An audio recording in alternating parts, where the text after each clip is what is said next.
All right, we're going to do a review on the first 9 points of increasing cash flow. All right, so the first one is statistics. You need to measure. You need to measure what it is you're bringing in. You need to measure who's bringing it in. The statistics measure it. Very vital. I have a whole video on that.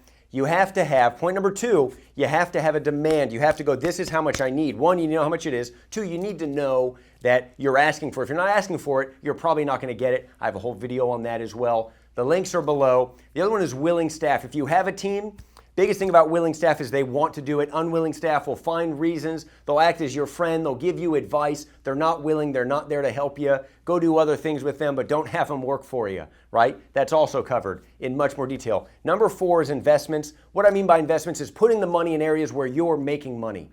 This could be bonuses for staff who are producing. Whenever I see an all around, everyone gets the same thing, production always goes down. So that's covered in a video down below as well. The other one is upselling sales. Why does that increase? Obviously, if the person comes in, they're going to buy $1,000 of service. If they can buy even $100 more, $200 more of an additional service that will help them, you just grew by 10 or 20%. And if you can sell them double, you can grow by 100% if you just know how to upsell. Obviously, very key. Covered in the video once again below. Team building. So team building is not just rah, rah, rah, but it's really what is it that we do to work together? How do I assist this person so it comes to me even faster, smoother, we get it out faster, and knowing how the team works. Point number 7 is time management. That's obviously vital. If you're losing time, you're going to be losing money.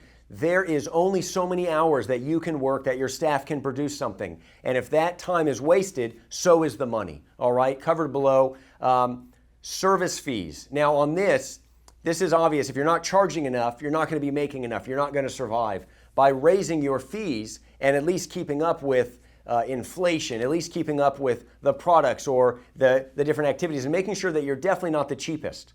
Something you don't want to do is be known as the cheapest. People might go to you, but they're going to go for the wrong reason, right? So raising your fees, that obviously increases it. The last point that we covered, and there's going to be many more, but for the first series, the last point is communication. Why this is so vital is there's a formula for communication, and there's steps that you have to have in, not only for internal communication with the team, but also you with others. And communication can really waste time.